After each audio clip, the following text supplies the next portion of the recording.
அதே போல் இந்த மாயிதாவில் அல்லாஹ் 3 சட்டத்தை சொல்கிறான். ஒதுவுடைய சட்டம், ஜனாபத்துடைய குளிப்புடைய சட்டம், தயம்முடைய சட்டம். தயம்முடைய சட்டம் ஒரே ஆயத்தில் 3 சட்டங்களை அல்லாஹ் சொல்கிறான். ஒது நமக்கெல்லாம் தெரியும். ஒதுவை பற்றி விளங்கி கொள்ளுங்க. ஒது முறையாக அழகா செஞ்சால் உங்களுடைய ஆயுள் அதிகரிக்கப்படும். பெருமானார் ஸல்லல்லாஹு அலைஹி வஸல்லம் ஹதரத் அனஸ் அவங்களை பார்த்து சொன்னாங்க, அனஸ் இடத்துல அஸ்பிகில் உது, அனஸ் அவர்களே ஒதுவை நிரப்பமாக செய்யுங்கள், யஸீது உம்ருக்க, உன்னுடைய ஆயுள் அதிகரிக்கப்படும். ஒதுவை நிரப்பமாக செய்கிறதுனா என்ன? ஒதுவில் என்னென்ன அம்சங்களை மார்க்கம் விரும்புதோ அதையெல்லாம் செய்யணும். ஆரம்பத்தில் பிஸ்மில்லா சொல்கிறது. ஒருத்தர் பிஸ்மில்லா சொல்லி ஒது செஞ்சாருன்னா அவர் கழுவுறது ஒரு 4 உறுப்பை தான் கழுவுறார். அவர் முழு உடலையும் கழுவிய நன்மை அவருக்கு கிடைச்சிடும். பிஸ்மில்லா சொல்லாமல் ஒது செஞ்சாருன்னா எந்த உறுப்புகளை கழுவுனாரோ அது மட்டும்தான் சுத்தமாகும் என்று ஹதீஸில் வருது. இப்போ ஆரம்பத்தில் பிஸ்மில்லா சொல்கிறது, ஒது செஞ்சு முடித்த பிறகு ஷஹாதா கலிமா ஓதுறது, இந்த எல்லா சுன்னத்தையும் செஞ்சால் அது நிரப்பமான ஒது. யார் ஒதுவை நிரப்பமாக செய்கிறாரோ அவருடைய ஆயுள் அதிகமாகும் சொன்னாங்க. அல்லாஹ் இன்று ஓதப்பட்ட இந்த வசனத்தில் ஜனாபத் இன் குந்தும் ஜுனுபன் ஃபத்தஹரு, குளிப்பு கடமையானவர்களாக இருந்தால் குளித்து கொள்ளுங்கள்னு சொல்கிறான். பாருங்க, குளிப்பு கடமையாகிறது ஒரு குடும்பஸ்தனாக இருந்தால் மனைவியோடு தாம்பத்தியம் வைக்கிறதுனாலையும் கடமையாகலாம், அல்லது உறக்கத்தில் ஸ்கலிதம் ஏற்படலாம். இந்த நிலைக்கு பேர் மார்க்கத்தில் ஜனாபத். குளிப்பு கடமையானா தாமதப்படுத்தாமல் குளிச்சிடணும். இரவுல கடமையானா குறைஞ்சபட்சம் ஒது செஞ்சுட்டு படுத்து காலையில் ஃபஜ்ருக்கு முன்னால் குளிச்சிடணும். ஏன்னா ஜனாபத்தோடு குளிப்பு கடமையான நிலையில் ஒருவர் ஒரு வீட்டில் இருந்தால் அந்த வீட்டிற்கு ரஹ்மத்துடைய வானவர்கள் வருவதில்லை.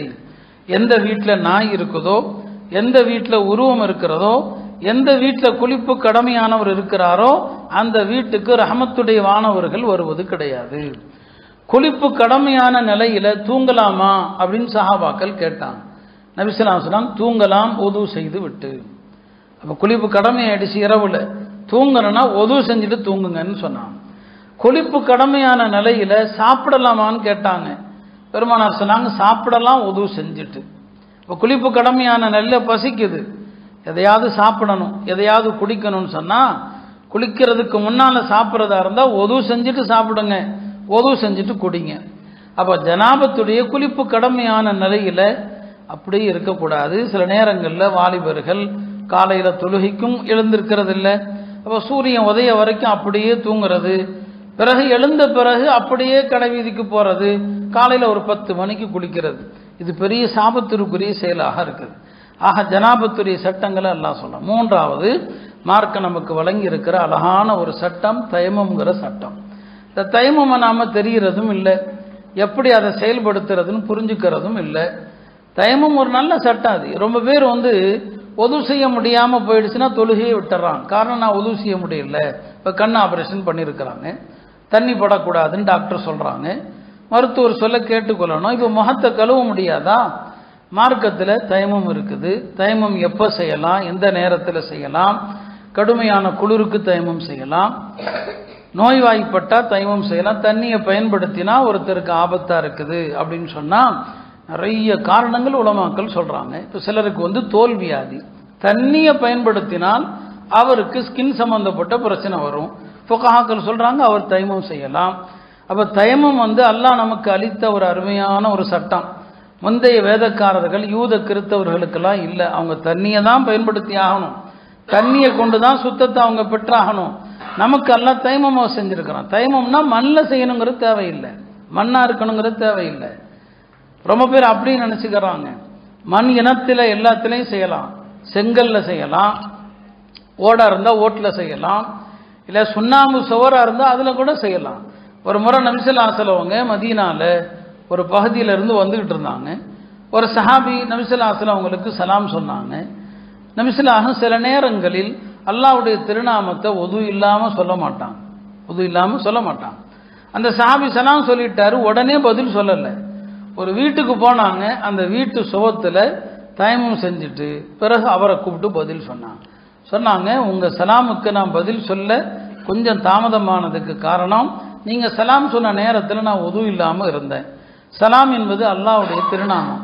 அல்லாஹ்வுடைய திருநாமத்தை ஒது இல்லாமல் சொல்வது எனக்கு தயக்கமாக இருந்தது, அதனால தயமம் செஞ்சுட்டு உங்களுக்கு பதில் சொன்னேன். இதிலிருந்து உலமாக்கள் சொல்லுவாங்க, முஸ்தஹப்பான காரியங்களுக்கு ஒது செய்ய முடிந்தாலும் தயமம் செஞ்சுக்கலாம். முஸ்தஹப்பான காரியங்களுக்கு இப்போ சலாமுக்கு பதில் சொல்லக்கூடிய விஷயத்தில் கட்டாயம் இல்லை, ஒது செய்கிறது ஒன்றும் கட்டாயம் கிடையாது. அப்போ தயமம்ங்கிற அழகான இந்த சட்டம் இருக்கு இல்லையா, கடுமையான குளிர்காலத்தில் சிரமமாக இருந்தால் தயமம் செய்யலாம். மார்க்கத்தில் சொல்லப்பட்ட சட்டம் இது. இதை தெரியாமல் நம்ம தண்ணியை பயன்படுத்த முடியலைன்னு சொல்லி பல நோயாளிகள் மாதக்கணக்கில் வருஷக்கணக்கில் தொழுகை விட்டுறாங்க. ஏன்னா தண்ணியை இருக்கணும் இல்லை. இப்போ அவங்க படுத்த படுக்கையாக இருக்கிறாங்க, அவங்களுக்கு உதவு செய்விப்பது சாத்தியமே இல்லைன்னு சொன்னால், ஒரு சுவரோரமாக அவங்க படுத்திருக்கிறாங்கன்னா அவங்களுக்கு யாராவது தயமம் செய்விச்சா போதும். ஒன்று அவங்களே செய்யலாம், அல்லது யாராவது அவங்களுக்கு தயமம் செய்ய வைக்கலாம். யாராவது என்னங்க செஞ்சு வைக்கலாம். தயமங்கிறது 2 தடவை அடிக்கிறது. ஒரு தடவை இப்படி அடித்து முகத்தை தடவி கொள்றது, இன்னொரு தடவை அடித்து 2 கையும் தடவிக்கிறது, அவ்வளோதான். பூமி இனத்தை சார்ந்த எந்த பொருளிலும் தயமம் செய்கிறது கூடும்.